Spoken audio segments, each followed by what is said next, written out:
Adapun la haula ni tiada keupayaan, tiada kemampuan, tak ada daya.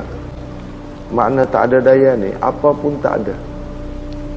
Makna tak ada daya ni semua sekali tak ada. Sampai hidup pun tak ada. Jadi kalau la haula, apapun tak ada. Sebesar zarah pun tak ada. Makna la haula ni, jadi tiada. Dengan diri pun tak ada. Diri tak ada. Apapun sekali tak ada. Jadi makna la haula wala quwata illa billahil ali, melainkan yang ada kuasa Allah. Jadi kalau kita sebut la haula, la haula quwata illa billah, itu kan kuasa. Bunyi kan kuasa tu. Kita cakap tak ada daya. Tu bunyi tu. Cuba sebut. Itu kuasa. Boleh berbunyi kan daya. Boleh bunyi itu daya, upaya. Berbunyi, macam mana tu? Aku ni tak ada daya, aku ni tak ada kuasa. Itu bunyi tu macam mana? Aku tak ada. Aku tak ada ni ada ke tidak ada? Tu kita ni belajar bab hakikat kan.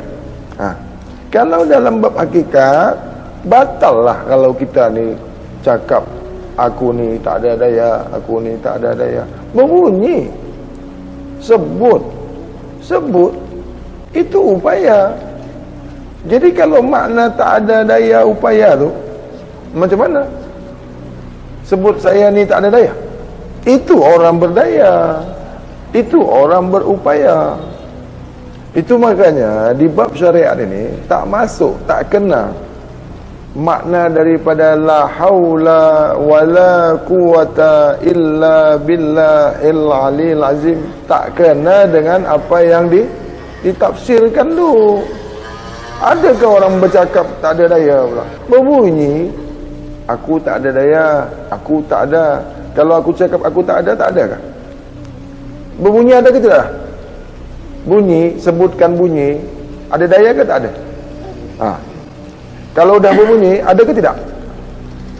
Itu kalau dengar bunyi azan, la haula wala quwata illa billahil aliyil azim, dah tak gerak pun. Banyak saya tahu, saya dengar tu. Kalau bunyi azan, kita dengar ni, telinga ni dengar, tak nak beranjak, duduk aja. Lagi dia buat hal lagi, buat tak tahu. Sebut saja la haula, ini pendusta. Nanti di akhir hayat nanti rasakanlah. Banyak sangat tu saya dengar. Saya tahu tu. Mana-mana guru yang cakap macam tu. Dia kata apa? Kalau kita sembahyang, solat, kena masuk neraka wail. Pendusta. Itu dusta tu. Berdirilah, kita geraklah. Mari mengerjakan solat, mari tegakkan solat. Kenapa cakap bukan disuruh sebut la haula? Penipu, dusta, pendusta, itulah pendusta agama. Dah dengar hayya 'alas solat, mari bergegas, mari buat, mari tegakkan. Apa pula panggil la haula pula? Itu memodohi diri. Ada dengar tak suara azan tu? Dengar tak? Kenapa tak buat? Kenapa tak berdiri? Kenapa tak bergegas? Saja je buat tak tahu. Kan? Allahu Akbar, Allahu Akbar. La haula wala quwata illa billahil azim. Penipu. Saya cakap engkau penipu, pendusta. Dusta kamu. Kalau bab hakikat, di bab hakikat, ingat ni saya cakap kalau di bab hakikat makrifat, yang saya dengar di bab makrifat ni, orang kajian makrifat lagi banyak sebut macam itu. Itu pendusta, penipu, pembohong. Kalau ada guru makrifat mengajarkan itu guru makrifat pembohong, pendusta itu. Jahanam kau. Nabi makrifat tak? Nabi kita Makrifat tak tu? Lagi makrifat lah. Buat sembahyang. Kenapa pula guru-guru makrifat ni ada dengar suara azan dah panggil? Kenapa cakap la haula? Kalau di bab syariat, di bab syariat banyak dengar orang nak sembahyang. Jadi kalau orang nak sembahyang dengar suara azan, dia nak bergegas nak solat, boleh. Allahu Akbar, la haula wala quwata illa billahil azim. Tapi tegak dekat sajadah. Faham tak maksudnya? Boleh tak abang sebut macam tu? Kita nak sembahyang boleh, tapi sembahyang. Inilah haula, kau tak sembahyang, kau tak bergegas.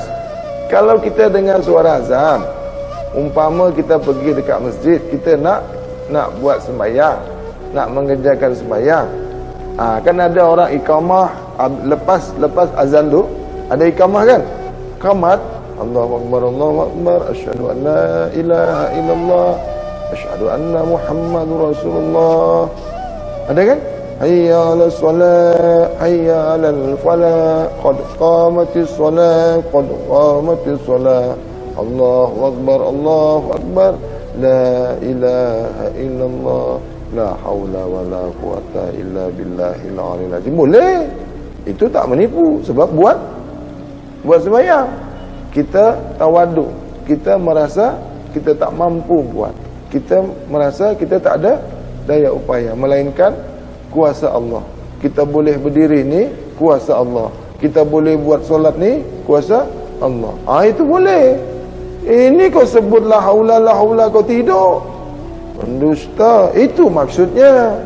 Bukan orang tegak berdiri depan sajadah tu, depan tikar sembahyang tu saya cakap dusta, bukan. Ini boleh faham, jangan salah faham pula. Bila kita nak sembahyang, dah nak sembahyang, dah siap-siap ni, dah ready nak buat sembahyang, ada dengar iqamat, ada iqamah, boleh. La haula wala quwata illa billahil azim. Dengar suara iqamah tu boleh, tapi buatlah. Itu mentawadukkan. Tawaduknya hamba Allah ni, kita ni, yang memang semua yang apa kita buat ni kuasa Allah. Itu boleh. Jangan dengar azan, dengar iqamah, buat tak tahu aja la haula. Buat tidak, saja je buat, saja dia cakap. Ni kalau aku buat ni pergi ke neraka well ni. Kalau buat masuk neraka why. Tak buat ke surga pergi. Habis yang sebut la haula ni apa hal? Sebut la haula ni apa hal? Saja aja buat. Saja tak nak. Dia kata apa? Kalau aku buat ni pergi. Dia dah tahu benda ni lalai. Dah siap tahu dah. Ni aku kalau buat ni lalai. Buat salah, tak buat pun salah juga. Jadi kena buat yang betul. Allah inginkan yang Allah nak tu, yang Allah nak tu, yang sebenar-benar buat, yang semurni-murninya solat, fokus, usuk, syahadat, solat, puasa, zakat, sedekah, infak, sampai bila dah mampu kita pergi melaksanakan haji. Ini kan semua syariat ni, benda pekan ni, boleh tengok kitab, boleh buka dekat kitab. Tak payah jawab. Orang hakikat mana ada bunyi-bunyi jawab. Buat ajalah. Allah tak tahukah kita ni nak buat sembahyang tak? Kena jawab lagi. Kalau di bab hakikat makrifat, cakap la haula wala quwata illa billahil aliyil azim, menipu, dusta tu. Bunyi tu kan kuasa. Kalau kajian hakikat makrifat, hakikat makrifat saja, jangan pergi ke syariat, nanti gaduh. Kalau kita buka kajian, kita mengaji hakikat makrifat, jangan pergi ke syariat. Bukan tak buat syariat. Ini kan kena faham. Yang banyak sekarang ni kajian makrifat tak buat syariat. Yang saya cakap ni mengaji hakikat makrifat, jangan campur syariat. Faham perbezaan tak? Macam mana saya nak pergi atas lagi ni? Yang ni saja tak habis lagi. Tuan-tuan belum faham lagi ni. Mengaji hakikat makrifat, jangan pergi ke syariat. Gaduh, tak kena, berbeza maknanya. Contoh, kalau la haula wala quwata illa billahil azim, di bab syariat ini perkara biasa, tak kena apa-apa dah, biasa je, no hal. Kalau di syariat boleh buat, dah depan sejadah tu, la haula wala quwata illa billahil azim. Cuba buka minda kita, buka akal kita. Malu tak kita cakap kita ni tak ada daya? Dah nak berdiri sembahyang, kita cakap tak ada daya. Bernapas pun ada daya, celik mata pun ada daya upaya.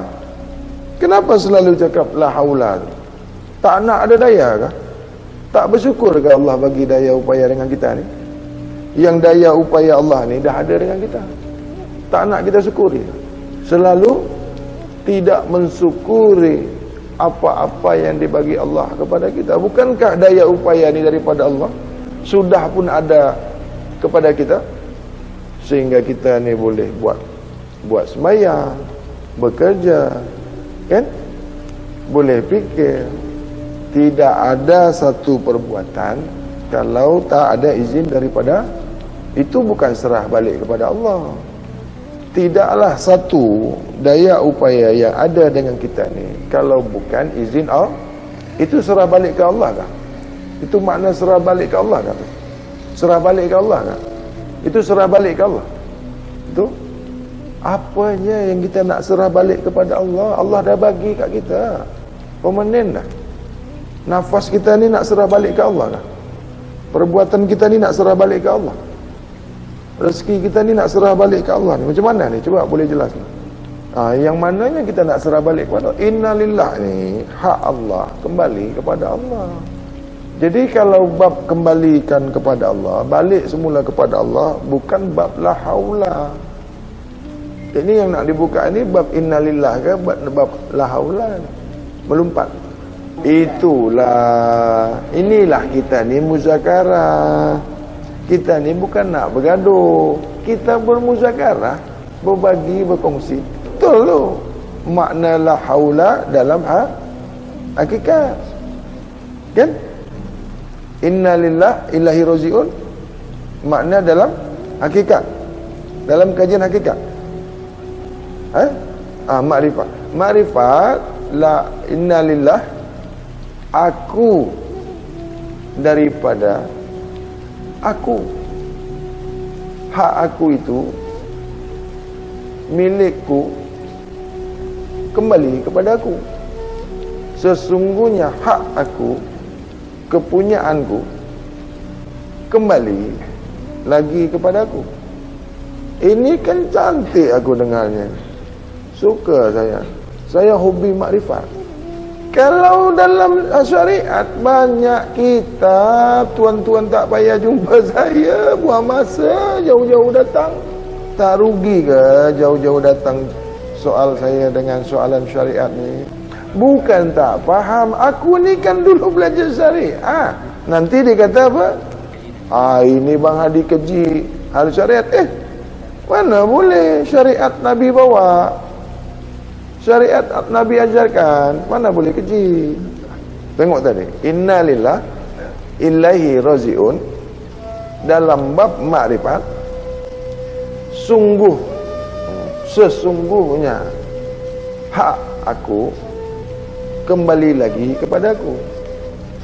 Nak tanya syariat, datang daripada Allah, kembali kepada Allah. Itu jangan ditanya lagi. Anak saya pun tahu tu. Kalau dah pasti kembali kepada Allah, tak payahlah kita ni buat apa-apa. Macam tu kah? Hak Allah kembali kepada, tak payah buat apa-apa lagi lah, garanti kembali kan? Macam tu. Sesungguhnya hak Allah mesti kembali kepada Allah. Ini tarekat. Sesungguhnya aku, awalnya aku, akhir aku kembali. Itu kan yang ditanyakan. Dah. Habis nanti. Kalau tunggu saya bercakap terus, macam radio rosak lah aku ni. Tak communicated. Lam jalalah. Oh tak boleh, itu tasawuf. Kena faham. Masuk dalam bab lam jalalah tu bukan bab makrifat. Itu tasawuf. Berdiri alif, rukuk waw, duduk dal, sujud mim, itu tasawuf. Bukan saya tak faham. Duduk dalam lam jalalah tu tafakkur, diam itu. Tapi itu bab tasawuf. Ini mana yang betul? Melompat-lompat ni kajian kita. Oh, kalau saya tak boleh jawab, bukan guru. Berdiri alif, duduk dal, sujud mim, ini tasawuf. Itu tak akan jumpa. Tasawuf tak akan jumpa ke Tuhan. Tak dapat. Hayal banyak. Macam mana pula solat dah jadi huruf-huruf pula? Beritikaf pula lagi. Kalau dah solat tu, solat saja. Jangan ada lagi makhluk lagi dekat situ. Tak boleh ada makhluk lagi. Kalau aku ni berdiri alif, apanya yang alif? Kenapa jadi alif pula? Nak mengingat alif lagi? Solat nak mengingat alif. Rukuk ha, duduk dal, sujud mim, macam tu. Mati rosak solat. Itu tasawuf. Tasawuf ni Nabi tak bawa. Ini daripada guru, daripada ahli sufi terdahulu. Sampailah sekarang ni. Itu bukan ilmu mengenal Allah. Tasawuf ni bukan ilmu mengenali Allah. Bukan. Jadi ini mesti faham dulu. Mengenali Allah ini ma'rifatullah. Itu tasawuf, bukan ilmu mengenal Allah. Apa makna tasawuf tu? Mengenal Allah kah? Itu saya cakap tadi, tasawuf ni tak sampai mengenal Allah. Dari tajuk dia saja sudah tasawuf. Kalau saya tangkap tersangkut-sangkut, nanti marah yang orang yang ada ilmu ni. Tak boleh, nanti dia kata kata tak keji orang. Kita ni bercakap ni kena hati-hati. Jangan singgung rasa orang, jangan singgung. Tapi yang aku cakap ni agak-agak macam mana? Rasa-rasa macam mana? Ilmu yang mengenali Allah ni ilmu ma'rifatullah. Tasawuf bukan ilmu mengenal Allah. Fikirlah sendiri. Apa makna tasawuf ni? Mengenal Allah kah? Sifat 20 itu mengenal Allah kah? Itu mengenal sifatullah. Itu nak tahu sifatullah, bukan kenal Allah. Yang dikenalnya sifat Allah saja. Sifat 20. Nak mengenal Allah itu, mengenal sifat Allah, mengenal Allah kah? Mengenal sifat manusia, mengenal manusia kah? Inilah peringkat keilmuan ni mesti faham. Nak mengenal Allah, kenal sifat-sifatnya dulu, boleh. Tapi kau tak kenal Allah, kau kenal sifat Allah saja. Mengenal sifat manusia, mengenal manusia kan? PK itu, PK ya, bab PK, bab hukum. Bab PK, bab hukum. Bab sifat 20 ya, bab mengenali sifatullah. Bab syariat itu ya, bab syariat itu ilmu dasar, asas. Bab tarekat itu bab perjalanan mengenal Allah. Bab hakikat itu sampai. Bab makrifat itu bab kenal. Ini kan ada maksud sendiri-sendiri. Mengapa pula tasawuf ini boleh mengenal Allah? Tajuk dah berbeza. Belajar sifat 20, belajar sifatullah, bukan mengenal Allah itu. Hakikat insan itu hakikat manusia, bukan hakikat Tuhan. Ini boleh jelas, boleh faham. Macam mana kita ni nak mengenal manusia ni? Kita katakan kita nak mengenal Tuhan pula. Ini kan dah apa jadinya ni umat ni sekarang? Hakikat insan, hakikat manusia, bukan hakikat Tuhan, bukan hakikat Allah. Kalau di bab mengenal yang man arafaha nafsahu faqad arafa rabbahu, ini bab ma'rifatullah, bukan bab hakikat insan. Boleh ada man arafaha nafsahu faqad arafa rabbahu. Itu bab ma'rifatullah. Barang sesiapa nak mengenali Allah, maka mengenal dirinya sendiri. Siapa mengenal dirinya sendiri akan mengenal Tuhannya. Siapa mengenali diri akan mengenal Tuhan dirinya. Ini luas, panjang, banyak macamnya. Bolehkah dalam hakikat insan ni mengenal Allah? Boleh. Ilmu biologi boleh kenal Tuhan ke? Boleh. Kenapa pula ilmu tasawuf ni boleh mengenal Tuhan pula? Mengapa pula ilmu hakikat insan ni boleh mengenal Tuhan pula? Tajuk dah lari, tajuk dah ke mana perginya? Hakikat insan. Hakikat manusia, ilmu manusia, mengenali manusia. Lepas tu boleh tak mengenal Tuhan? Tanyalah dengan orang hakikat insan. Salah ke ilmu ni? Tak. Ada tak saya cakap salah? Ada tak saya cakap salah ilmu ni? Tak ada. Ilmu apapun semua daripada Allah. Syariat ke, tarekat, hakikat, makrifat, kalam, musyahadah, ghaib. Sifat 20, sifat 99, sifat 40. Sifat tunggal, satu esa. Sifat dua yang sama, tiga tak berbeza. Ada sifat 20 aja. Pakailah, gunalah. Ilmu ni kan banyak, luas ilmu ni. Andaikan air laut tu dijadikan dawat dia, daun-daun pokok ni yang ada di dunia ni bahkan ditambah 100 kali ganda lagi, tak akan habis ilmu ni. Banyak. Senyap lagi. Jauh-jauh datang tuan-tuan ni nak tanya pasal ini ke? Soallah saya yang tuan-tuan tengok dekat YouTube tu.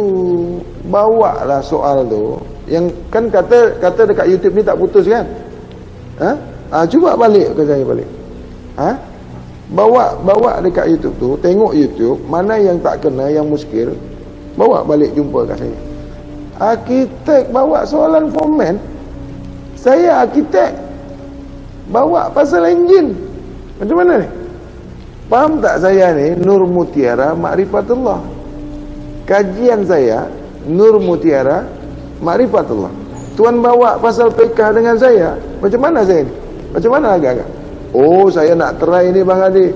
Aduh, buang masa tuan-tuan tu. Boleh tengok TV, banyak kitabnya. Bab solat, bab puasa, bab haji, zakat. Lagi bagus buka buku. Tunggu datang semua. Kawan kan ada belakang. Tapi saya bagi yang sudah sampai ma'rifatullah. Air mutlak ni air suci tak? Saya bagi dengan yang dah suci. Ini air mutlak ni air suci lagi. Abang Hadi ni tak betul lah, janji tak betul. Berpulang lah. Kalau tuan-tuan betul sudah masuk, sudah lepas, habis, sudah bab kesucian.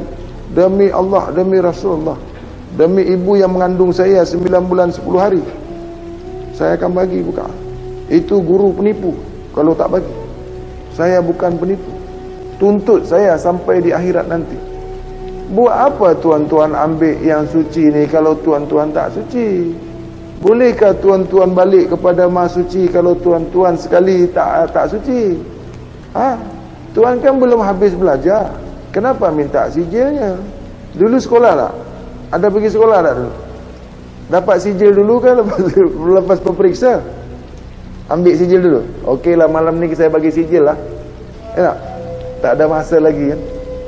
Boleh, saya buka air mutlak ni. Air mutlak ni air suci lagi mensucikan.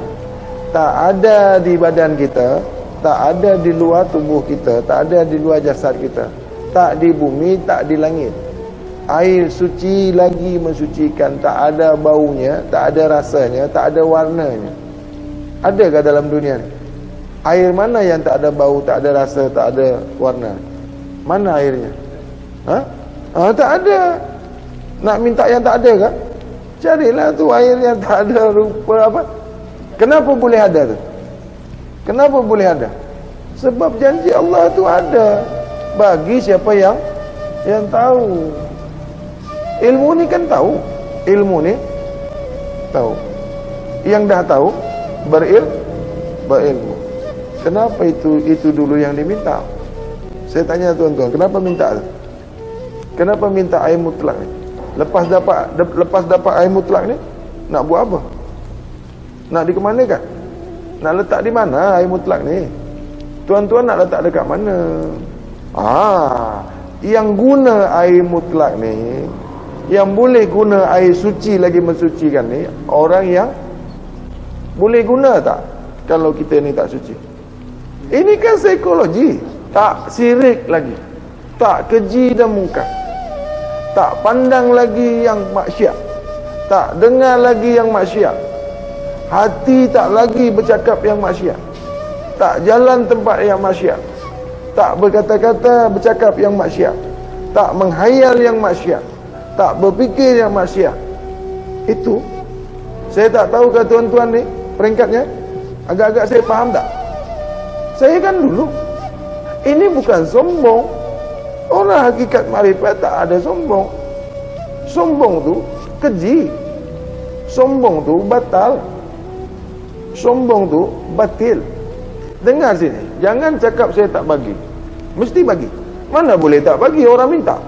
Tapi saya bagi tahu, air suci lagi mensucikan ni boleh diguna orang yang jadi esok jangan cakap dengan saya, bang, tak jadi pun. Tak ada faedah pun. Ini kan banyak guru yang dipersalahkan. Banyak guru yang dipersalahkan murid. Banyak guru yang disalahkan murid, cakap ilmunya tak bagus, tak menjadi. Guru yang bodoh pun bagi dekat murid yang murid tak faham. Guru tak tahu peringkat murid. Guru yang tak faham tengok apa yang dikerjakan murid. Janji bagi aja.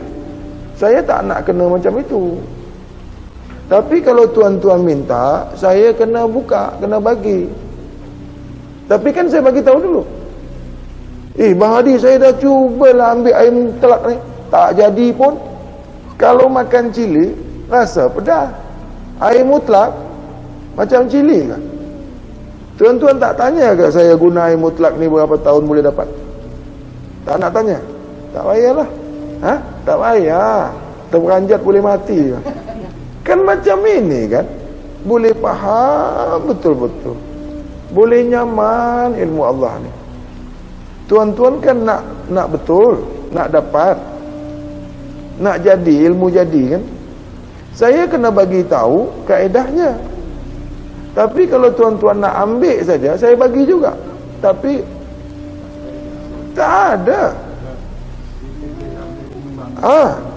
Kita selalu bawa kereta, orang bagi lori, ambil, bawa balik. Tapi boleh drive kan? Apa ni lori, saya bawa kereta, dia bagi lori pula. Sama, tayar 4 juga, enjin ada juga. Ini maksudnya. Jadi seorang guru yang bijaksana, seorang guru yang berfatanah, tahu apa yang muridnya minta. Budak-budak minta pisau, bagi ke? Budak-budak, ayah aku nak ambil pisau lah, bagi. Anak kita 7 tahun minta kunci kereta, tuan-tuan bagi tak? Ini tuan-tuan minta kunci kereta ni, boleh bagi. Budak boleh guna tak? Ini tuan-tuan datang dengan saya minta kunci kereta, bukan kunci kereta, kunci kapal terbang. Tapi sebab saya sayang, saya bagi juga. Sebab kita sayang dengan anak, kita bagi juga. Anak tu pegangkan kunci kereta tu. Tapi boleh jahanam budak ni. Nak rosakkan anak kita, tak payah tunjuk ajar, bagi aja duit banyak-banyak. Nak buat anak kita ni jahat, nak buat anak kita ni jadi orang gila, nak buat anak kita ni jadi jahanam, tak payah tunjuk aja yang jahat tu.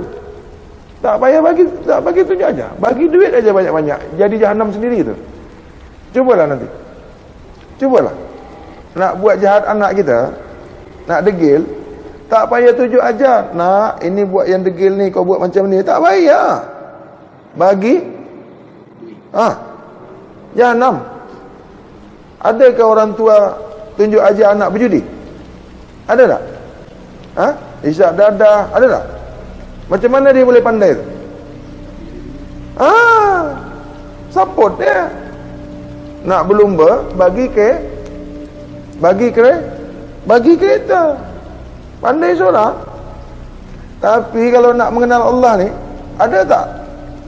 Macam mana anak kita ni kenal kepada Allah? Ada tak orang tua nak tunjuk ajar anaknya? Kalau anak nak jadi pelumba, tak payah tunjuk ajar. Kenapa pula anak ni nak mengenal Allah? Kenapa tak tunjuk ajar dekat dia? Ayah tak tahu. Tak kenal lagi. Inilah taklah sama. Guru yang bijaksana, guru yang fatonah, dia tak nak muridnya ni celaka. Tak nak. Ayah yang baik, ayah yang bijak, yang bijaksana, tak nak anaknya celaka. Ayah minta kunci kereta. Ayah tanya, engkau nak buat apa? Orang yang nak kereta ni, yang boleh drive ni, 18, 20 tahun. Engkau masih kecil lagi. Kalau ayah bagi engkau, bagi pun kau pegang kunci kereta ni, tapi kau pegang je lah. Drive tak boleh. Buat apa nak? Belajarlah dulu, kan? Kalau bapak Jahanam, dia bagi dia je kunci kereta tu. Sekali budak-budak ni dia bawa kereta, Jahanam lah anak kita. Kalau ada ayah bagi kunci kereta dengan anak, maknanya ayah dia dulu pun macam tu juga. Ayah pun dulu dia curi kereta ayah dia juga tu. Saya buka air mutlak, nak tengok. Sedap sangat kalau sijil ni diambil. Memang mana-mana tu, memang sijil memang kena ambil lah. Memang itu dulu, kan? Betul tak? Tuan-tuan kan selama ni kan jumpa guru berbeza, yang tuan-tuan jumpa guru tu berbeza dengan tuan-tuan jumpa sekarang ni. Okey. Apa tadi soalannya tu? Aku adalah kau. Faham tak tu? Maksud akulah kau itu, asma aku tu zahir pada dirimu. Akulah kau itu, af'alku zahir pada dirimu. Maksud akulah kau itu, sifatku zahir pada dirimu. Maksud akulah kau itu, zatku zahir pada dirimu. Bukan kau Tuhan. Yang Tuhan tu aku, kata Tuhan. Jadi bukan Tuhan yang zahir pada dirimu. Kan ada berbeza ni. Hafal Allah tu Allah kah? Hafal Allah tu Tuhan kah? Nama Tuhan tu Tuhan kah? Perbuatan Tuhan itu Tuhan kah? Sifat Tuhan itu Tuhan kah? Zat Tuhan itu Tuhan kah? Bukan. Hamba Allah. Allah kah tu? Tu perbuatan Allah, ciptaan Allah. Allah tu Allah. Jangan salah. Apa lagi yang nak ditanyakan? Ini boleh jelas semuanya. Diri zahir. Diri didirikan. Terdiri itu kan berdiri. Jasad, diri terdiri, diri yang berdiri, diri nyata, mudah. Kan ada susah. Diri terperi itu bayangan diri masa dalam mimpi itu. Itu diri terperi lah. Guru ni banyak buat bertapis-tapis, berlapik-lapik, tapi tak nak buka yang sebenarnya. Kalau dia tak tahu, tak tahulah. Diri terperi, diri yang bermimpi itu, diri yang melihat dalam mimpi itu diri terperi. Apa lagi? Diri rahasia, tersembunyi rahasia lah. Diri sir namanya. Kalau di musyahadah syirullah, nyawa Ruh, jiwa, diri tersembunyi. Nampak tak tu? Rahsia lah. Benda yang tak nampak, batin. Diri tersembunyi itu diri batin. Mana tu? Nyawa, ruh, jiwa. Diri jasmani, jasad. Nafas bukan diri, bukan. Nafas keluarga daripada jasad ni. Telinga keluarga, mata keluarga, family dia lah. Family yang ada pada jasad ni, aksesoris ni. Nafas bagian dari tubuh. Nafas ni tak payah diguna, tak payah diingat. Nafas ni jangan diingat-ingat. Nak diingat nafas ke? Nafas ni nak diingat-ingat. Nak ingat-ingat nafas. Kenapa ada pula zikir nafas? Zikir makna zikir nafas, ingat nak buat apa? Nafas tu tak boleh tak ada. Nafas tak boleh tak ada. Nafas mesti ada terus. Dia tak berhenti, dia tak naik, dia tak turun. Tak ada yang menaikkan dia, tak ada yang menurunkan dia, kecuali hak Allah. Jangan dinaik-naikkan, jangan diturun-turunkan. Tengoklah orang tidur. Orang tidur bernafas tak? Dinaikkan dia, diturunkan dia. Orang tidur, dia naikkan kan nafas dia? Kalau dah buat kerja sendiri tu, nak dinaik-naikkan, nak diturun-turunkan ke? Buat apa? Zikir hati. Ada tak dengar? Ada tak dengar zikir hati? Apa makna zikir hati tu? Ingat? Hati mengingat Allah? Ya betul. Bila masa hati itu boleh mengingat Allah? Cuba baikkan betul lah bahasa ni. Boleh hati mengingat Allah kan? Itulah selama ni kita belajar ni tak habis. Tak dapat faham. Guru tak bagi faham. Beginilah jadinya kita ni. Usia dah senja, masih nak mengingat hati, masih nak mengingat nafas. Boleh tak mengingat selain Allah? Apa jadinya kalau mengingat selain Allah? Sudahlah tu. Jangan mengingat selain Allah. Jangan memikirkan selain Allah. Jangan menyembah selain Allah. Jangan memandang selain Allah. Baru kaji betul. Kenapa boleh terjadi macam itu? Kenapa kita selalu orang tunjuk ajar kita macam tu, kita ikut tu? Kenapa tu? Apa masalahnya?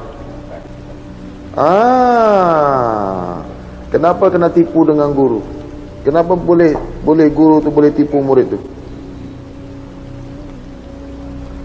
Macam mana kaedah nak membersihkan diri? Okey. Macam mana cara membersihkan diri? Di surat Abasa ayat 24, sesungguhnya siapa saja mengaku manusia, hendaklah dia memperhatikan makanan. Jaga pemakanan kita. Kawallah pemakanan kita. Maksud air 9 ni, 9 panca indera kita ni, 9 daripada indera kita ni, jangan sampai maksiat. Maksud mandi air 9 ni, mata ni jangan memandang yang maksiat, telinga ni jangan dengar yang maksiat, pikiran ni janganlah berfikirkan yang maksiat. Itu makna mandi air 9. Kalau kita mandi pakai air tu, mampu pun tak bersih-bersih juga. 7 daripada anggota tubuh kita. Kawal lah, jangan sampai ada yang maksiat. Ada air nurani ni.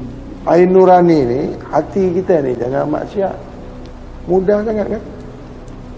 Sampai jauh-jauh sangat daripada sampai Kuala Lumpur ni cari yang mandi. Itu kan bahasa tamsil, perkataan yang berlapis, yang tersembunyi. Kalau guru tak nak bagi, tak akan buka. Saya tak rugi buka benda ni. Buka habis. Bukan perkara yang mahal ni. Tapi kalau tuan-tuan tak buat, jadi mahal lah dia. Esok kita esok kita 1 minggu lagi, 7 hari lagi nak berpulang kepada Allah, mandikanlah air ni. Bukan mandi dengan air tu takkan bersih, takkan suci dah.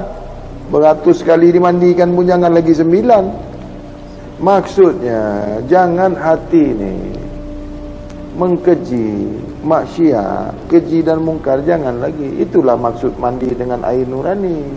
Mana ada air nurani? Itulah dia. Tolaklah semua 7 perkara ni, tolak. Jangan ada maksiat. Dah mandilah kita tu. Mudah kan? Tak boleh pengakuan-pengakuan. Mengaku-mengaku dah mandi tu tak bersih. Sucikanlah mata kita ni. Itulah mandi kita ni. Kalau orang hakikat ni kan dengan hakikat. Yang mandi-mandi, bunyi mandi tu syariat. Aku tak bercerita syariat. 70 tahun lamanya mandi pun tak bersih juga. Masih buat maksiat, itu orang tak mandi. Bila tak buat lagi maksiat, itu orang dah mandi. Mata, telinga, hayalan, pikiran, rasa, hati, perbuatan, perkataan, tolak semua. Bersihlah. Itu yang dikatakan bersih, suci. Apa mandi apa kalau mata ni masih terjelik lagi tengok yang maksiat? Itu orang dah mandi ke? Itu orang dah berwuduk ke? Nipulah. Kalau Tuhan minta buka. Rugi ke saya buka ni? Ada satu yang kurang kepada saya? Tak. Kalau Tuhan tak buat, itu yang rugi. Tapi Tuhan dah minta ni dengan saya, tak buat. Macam mana perkaranya? Tanggung sendiri. Sudah datang orang yang bagi tahu, sudah berjumpa orang yang bukakan, tapi tak buat juga, nanti tanggung sendiri. Aku tak reda, tak ikhlas kalau benda ni Tuhan ambil tapi tak buat. Tuhan kan minta perkara, minta amanah. Bila amanah ni tak jalan, apa jadinya? Kan banyak orang minta, tapi dia saja, tapi dia tak buat. Kena esok. Dah tahu kan? Tak buat macam mana? Tahanlah sendiri. Saya pun, kalau saya tak buat, saya sendiri pun kena. Bukan yang saya bagi tahu saja. Adakah saya bagi tahu saya buat sendiri? Adakah saya tunjuk ajar saya tak buat? Itu guru penipu namanya, munafik. Kalau Tuhan tak buat, kena sendiri. Dah minta kan? Kan amanah tu. Bang Hadi, saya minta macam mana nak laksanakan air 9. Saya dah buka, tuan-tuan tak buat, tak kena. Hukum jatuh. Ilmu ni kan tahu. Kalau dah tahu, tak buat, terimalah padahnya esok. Habis tuan tanya ni untuk apa? Simpan dekat poket. Tuan tanya ni, tuan tak nak buat. Alhamdulillah. Bila masa lagi kita nak buat lagi? Ada namanya air Nur Muhammad. Minta juga lagi.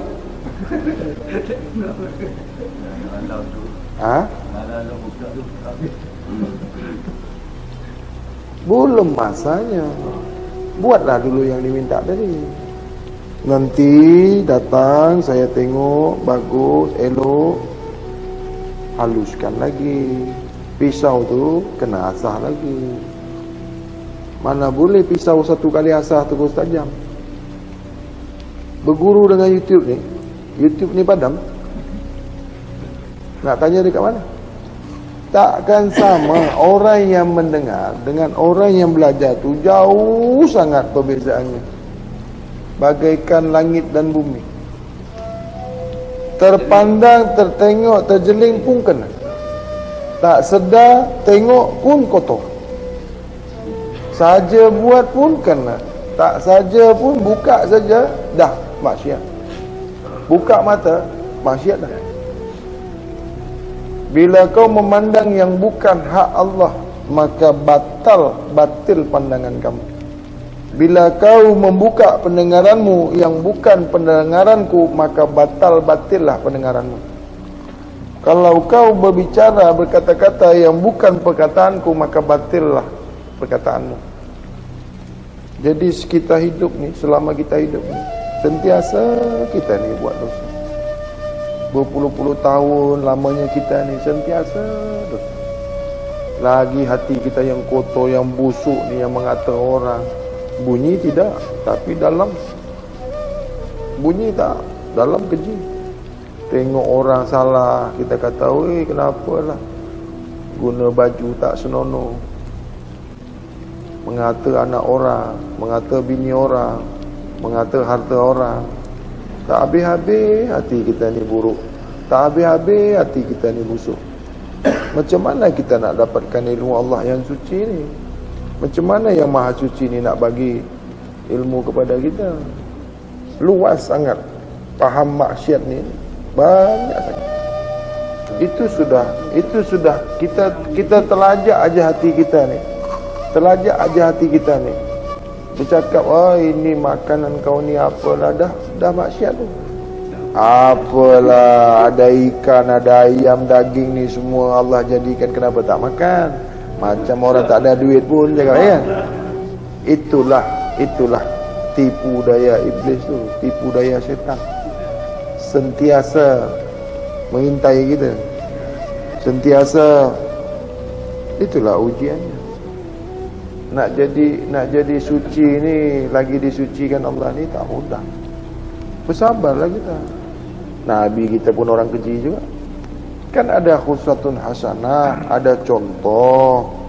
Ada contoh kan. Nabi kita orang keji, dia mana lah? Nabi kita tu makan roti gandum, makan buah kurma. Kalau dah terbiasa, orang tak keji. Dia tu memang macam itu. Ada duit pun dia tak makan dah. Kalau dah hari-hari, saya kan dulu macam tu juga. Jangan lagi orang lain,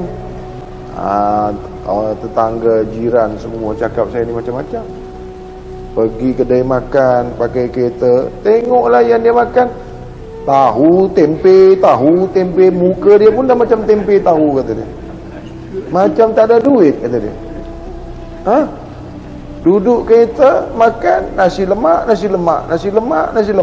Macam orang tak ada duit.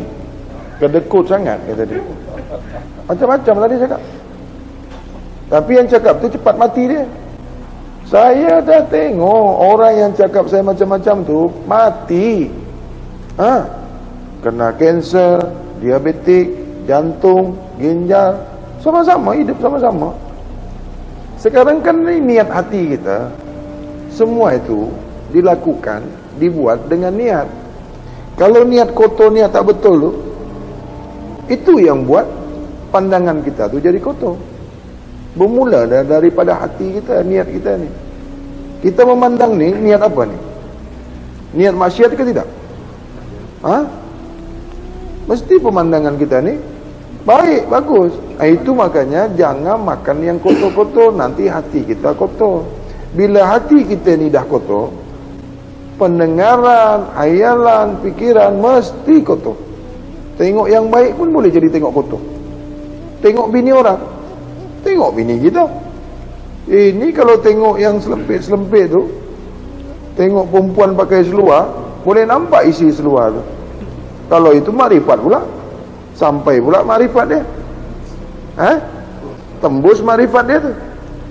Tengok perempuan pakai seluar, nampak benda tu, apa balik tu, boleh jumpa dia. Makrifat pula. Kenapa dengan Allah kita tak macam itu? Sebut saja nama Allah tu, terasa Allah macam mana. Boleh nampak Allah tu. Sebut saja, boleh nampak. Macam itulah buat. Itu kan rasa. Jadi kalau niat hati kita ni memandang dengan maksiat, maka maksiatlah dia. Macam mana rasa orang tidur tu? Memandang tapi tak melihat. Celik mata tapi tak memandang. Ada telinga tapi tak mendengar. Untuk yang maksiat, dengarkanlah yang bukan maksiat. Tutuplah telinga tu. Bukan telinga tu ditutup. Bawalah pergi dengar yang elok-elok, yang baik-baik. Itu maksudnya. Ini mah dicakap tutup telinga, dah pergi tutup telinga pula. Itu budak-budak tu tak pandai membawakan diri kita ni. Apalah perbezaan kita ni dengan budak-budak kalau tak pandai kita membawakan pandangan kita. Nabi makan kambing ni di masa Aidul Adha, di masa hari raya kurban. Nabi berpesan, apabila kau nak makan haiwan ni, bersihkanlah dagingnya daripada darah. Sesungguhnya di dalam daging itu ada darahnya. Darahnya tu haram, dagingnya itu halal.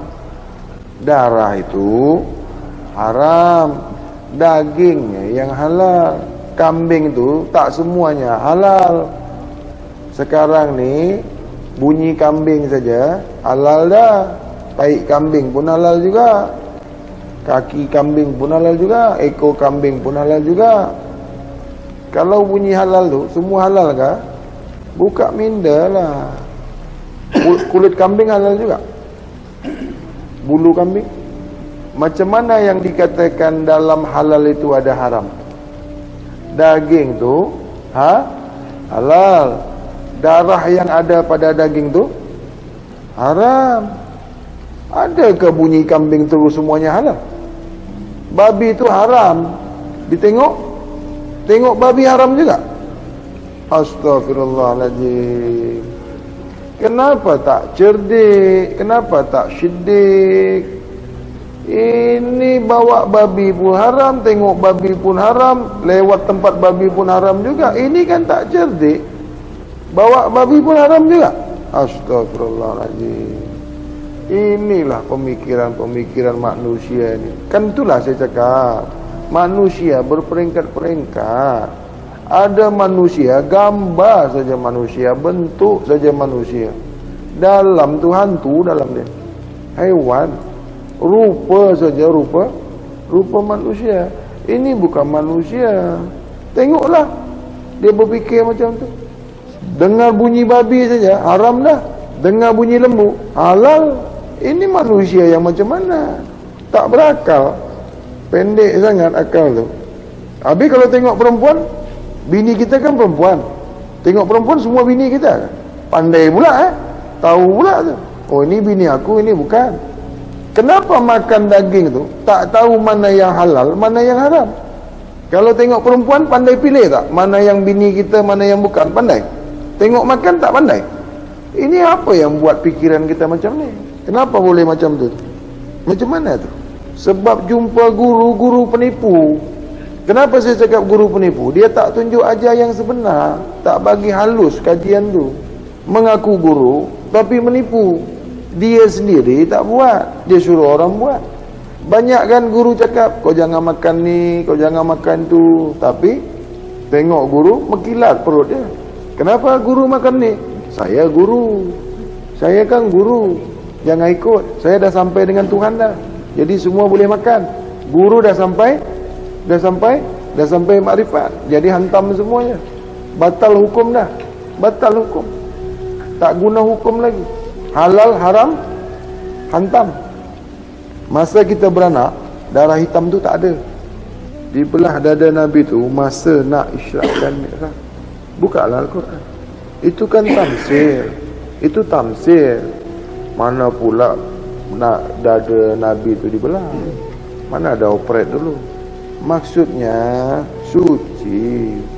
Nabi tu mensucikan hatinya daripada kekotoran-kekotoran perbuatan keji dan mungkar. Barulah boleh mi'raj. Orang yang nak mi'raj tak akan boleh mi'raj, tak dapat rasa mi'raj tu kalau tak suci. Itu maksudnya. Buanglah kekotoran hati kita ni. Hati kita ni kan pada dada kita ni. Buanglah semua kekotoran-kekotoran tu. Bersihkan semua. Jangan ada maksiat lagi, jangan ada kekotoran lagi. Tak boleh. Tak sedap sembahyang. Jangan ada maksiat dalam hati kita. Sebesar zarah pun jangan ada lagi kalau kita nak mi'raj. Masa di Gua Hira, Nabi berjumpa dengan malaikat Jibril dengan wujud yang sebenar, dengan rupa yang sebenar. Nabi kita tengok malaikat Jibril tu dengan rupa sebenarnya. Rupa yang sebenar. Tahu rupa yang sebenar? Yang original. Kalau Nabi boleh tengok Jibril tu dengan rupa sebenar, malaikat tu gaib tak? Kalau Nabi diceritakan di Al-Quran, ada riwayat di Al-Quran mengatakan Nabi tu jumpa, tengok rupa Jibril yang sebenar tu, malaikat tu gaib tak? Gaib ke tidak? Siapa yang cakap malaikat ni gaib? Tu Al-Quran dah jawab. Nabi ni manusia bukan? Ha? Manusia ni Nabi manusia ke bukan? Kenapa boleh tengok malaikat dengan rupa sebenar? Dalam mimpi ke tu? Dalam mimpi ke? Kalau tak mimpi maknanya nyata kan? Kalau malaikat tu boleh ditengok dalam zahirnya dengan rupa sebenarnya, malaikat ni gaib ke tidak? Boleh tengok macam ni, kenapa kita tak boleh tengok? Malaikat tu tak buat dosa. Kalau nak tengok malaikat, kenapa Nabi boleh jumpa malaikat? Suci. Itu aja. Sekarang macam mana nak jumpa Nabi? Faham Nabi tu suci? Yakin Nabi tu suci? Boleh mimpi jumpa Nabi ke kalau tak suci? Tu. Jadi bukan susah nak percaya orang jumpa Nabi, mimpi jumpa Nabi. Bukan susah kita nak cam. Tengok aja perbuatan orang tu. Tengok aja fi'ilnya. Tengok aja pemakanannya. Tengok aja hayalannya. Kan banyak yang mengaku mimpi jumpa Nabi, mimpi jumpa Nabi. Banyak kan? Banyak, boleh. Bagus jumpa Nabi itu bagus. Boleh ke berjumpa yang suci itu dengan yang bukan suci? Berani sangat cakap mimpi jumpa Nabi. Kalau makanan tu yang halal, ada yang haram, kita tak pandai pilih kan? Baju kita separuh kotor, separuh bersih, kita tahu tak? Tahu tak? Tengok baju yang kita nak pakai ni, separuh kotor, separuh bersih, nak guna tak? Kenapa makanan yang separuh haram, separuh halal ni you makan juga? Ini mana yang salah ni? Salahnya di mana? Kenapa tengok? Kan sama-sama tengok tak? Baju sebelah kotor, sebelah bersih, nak guna? Pandai pula tak masuk ke perut, boleh faham pula. Makan separuh haram, separuh halal. Kenapa akal ni tak jalan? Ini akal yang rusak, otak rusak. Iblis tu sentiasa mengintai kita. Dia masuk dalam akal kita tu melalui apa yang kita makan. Dia tutup akal kita tu. Kalau tengok baju, pandai pula nak memilih. Sama-sama melihat tak? Tengok baju, tengok makan. Sama-sama tengok kan? Tapi makan yang separuh bersih, separuh kotor ni kita tak faham. Punya mata tak melihat, punya telinga tak mendengar, punya akal tak dipakai, tak diguna, punya hati tak merasa. Sia-sialah hidup kita. Sangat mudah, sangat teramat mudah. Tapi kita yang mudah pun tak boleh buat lagi yang susah. Nak bersihkan perut saja pun tak tahu, tak faham. Nabi kita berpesan, bercakap, jangan kau jadikan perut kamu itu kuburan bangkai hewan. Jangan kau jadikan perut kamu itu kuburan bangkai hewan. Jangan kau umbankan perut engkau tu, kau besarkan perut engkau tu dengan bangkai hewan. Apa maksudnya tu? Adakah Nabi buat macam itu? Nabi dah larang dah. Kenapa kita tuduh Nabi makan hewan? Nabi cakap jangan kau jadikan perutmu itu bangkai hewan. Kita cakap pula Nabi makan hewan. Bolehkah macam tu? Nabi itu syidik, tabligh, amanah, fatanah. Pernahkah Nabi itu menyampaikan yang dia sendiri melanggarnya? Nabi cakap jangan kau jadikan perut kamu itu bangkai hewan. Lepas tu dia masukkan pula ke perutnya haiwan tu. Agak-agak macam mana ni? Rasa-rasanya macam mana? Adakah Nabi berbuat macam itu? Kenapa kita cakap Nabi itu makan haiwan, makan kambing? Adakah Nabi itu tak sesuai dengan perkataannya? Adakah? Bodohkah Nabi itu? Kalau dia bodoh tak jadi Nabi, jadi ubi. Pandanglah yang banyak tu kepada yang satu. Buatlah macam kita ni tidur. Buat macam tidur. Bukan tidur. Rasalah macam kita ni rasa tidur. Orang tidur tu macam mana? Memandang tak? Mendengar tak? Macam itulah. Boleh tak maksiat pandangan kita tu? Yang satu pandang yang satu. Jangan dibalik lagi. Itu membalik-balik. Terbalik-balik lah jadi. Tak ada makna lah dia. Pandanglah yang banyak tu kepada yang satu. Pandang yang satu kepada yang satu. Fokuslah dia jadinya. Bawalah pandangan yang banyak tu kepada yang satu. Walaupun kita tengok yang banyak ni, tengoklah satu saja. Kebaikannya, maksudnya, jatuhkanlah kepada niat kita memandang tu. Maksud daripada pandanglah yang banyak tu kepada yang satu, jatuhkanlah niat memandang tu dengan yang elok, yang baik. Apa niat kita memandang? Maksiat ke? Kalau memandang yang maksiat ni, satu kita pandang, jadi banyak dia. Itu yang dimaksud dengan pandangan maksiat. Pandangan yang baik tu, walaupun kita terpandang yang maksiat, tapi niat kita ni bukanlah untuk memandang yang maksiat, maka dia bukanlah pandangan yang maksiat. Janganlah diteruskan pandangan tu. Kita kan dah tahu itu semuanya daripada kekotoran hati kita.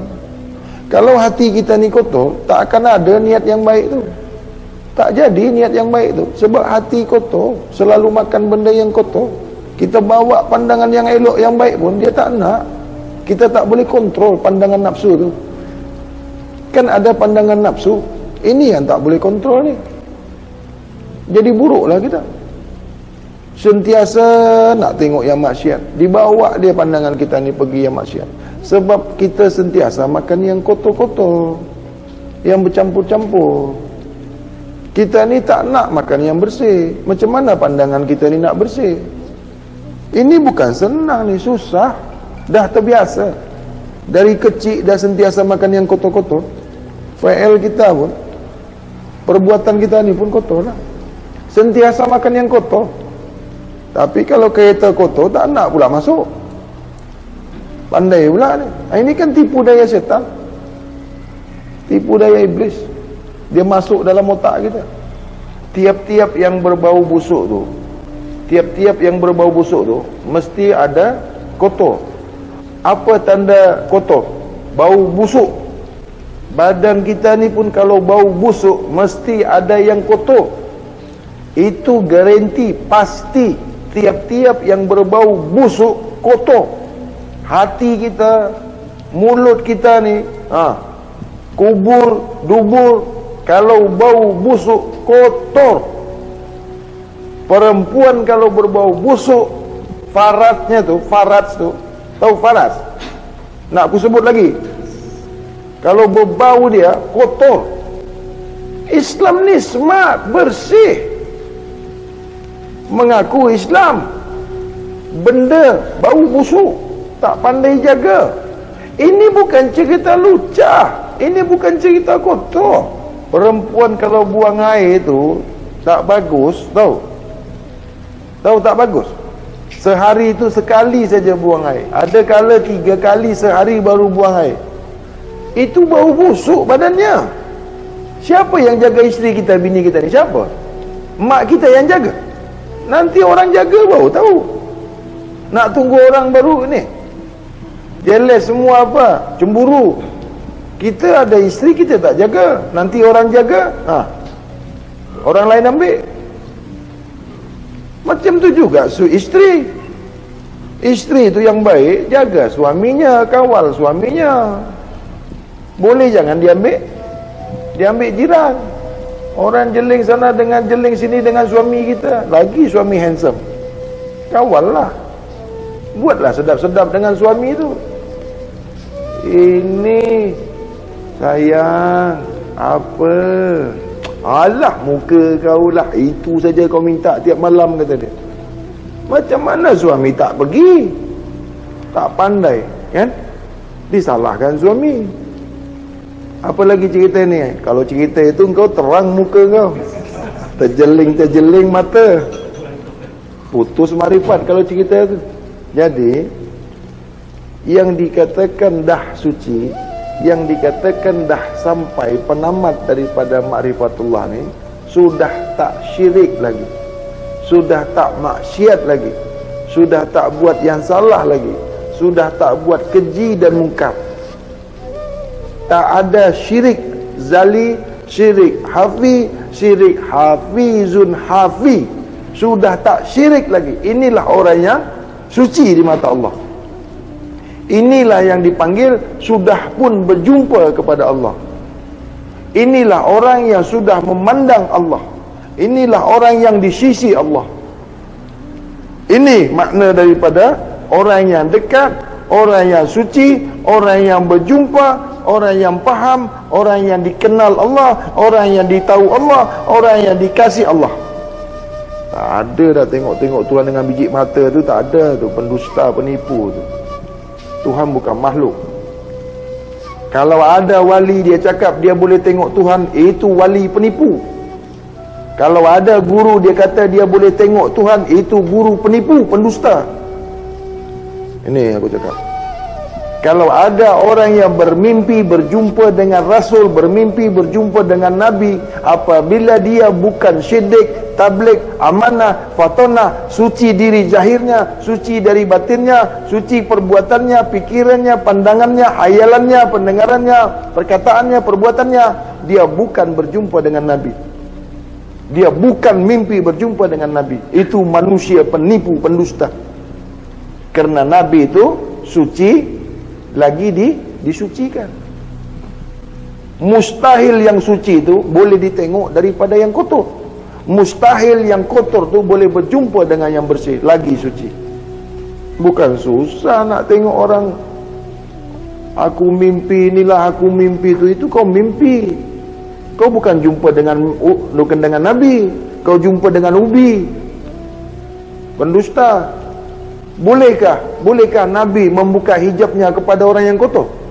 Bolehkah Nabi membuka hijabnya kepada hati yang kotor, perbuatan yang kotor, hayalan yang kotor, pikiran yang kotor? Bolehkah? Nakkah Nabi?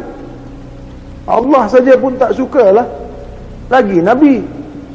Siapa yang dipertemukan Allah dengan Nabi itu?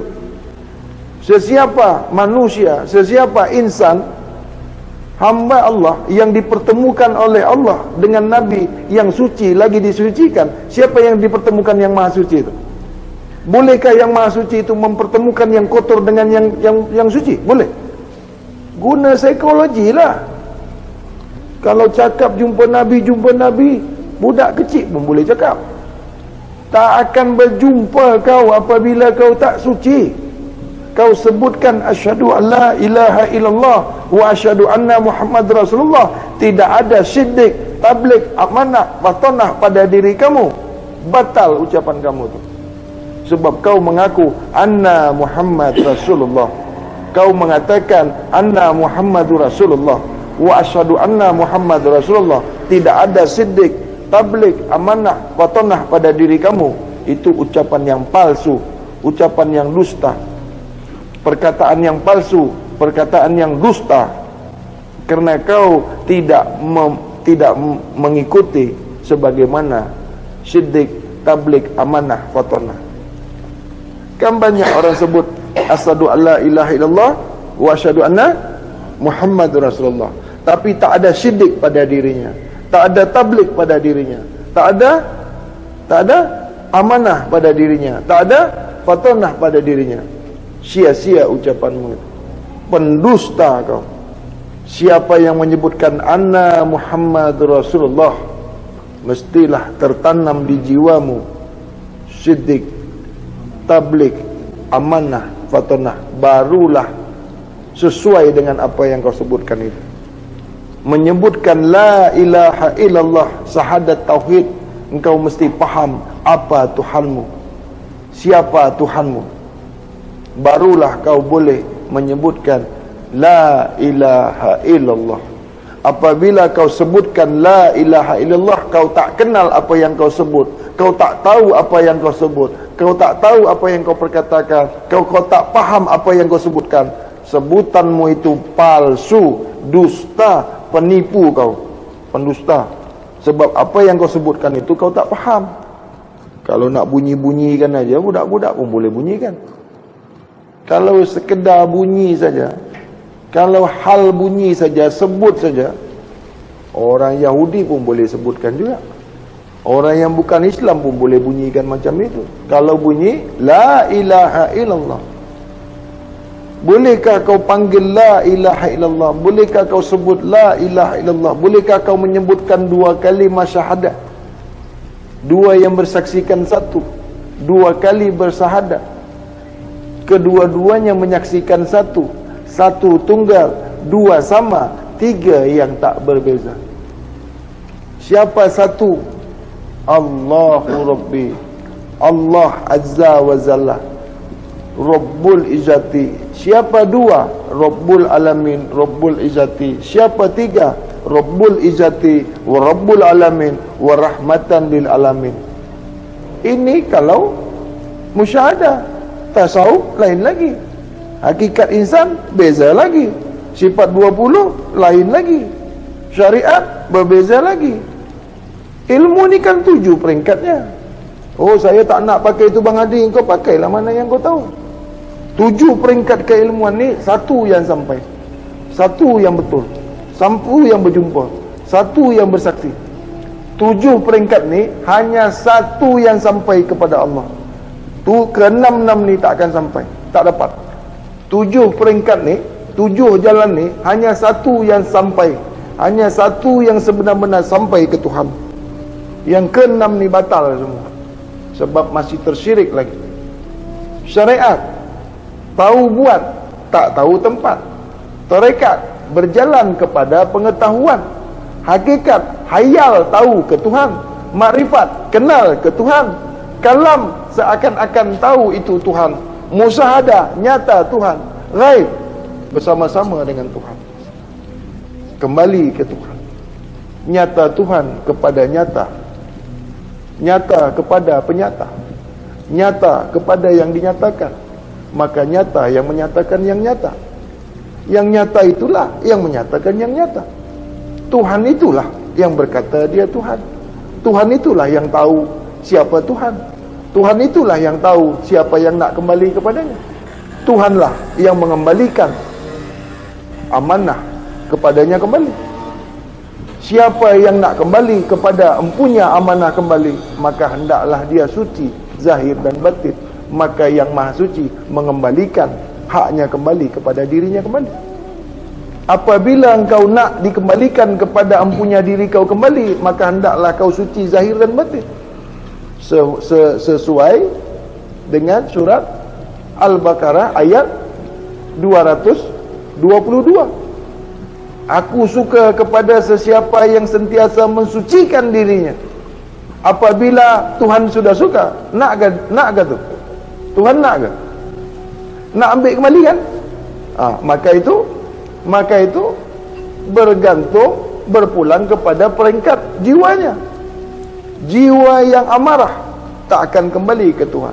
Jiwa yang lawamah tak akan kembali ke Tuhan. Jiwa yang malhamah tak akan kembali ke Tuhan. Mutmainah akan dipanggil Tuhan.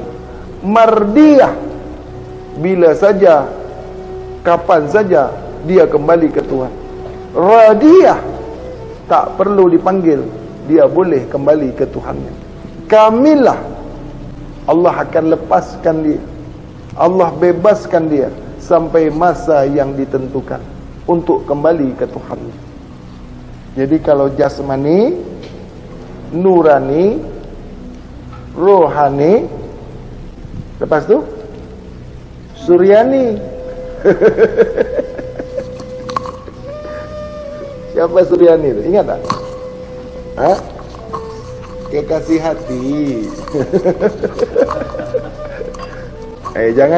Jangan tambah yang belakang tadi tu. Itu gurau lah. Boleh jangan stres, relax lah. Yang last tadi, Rabbani, jasmani, nurani, rohani, Rabbani, ya. Sampai peringkat Rabbani.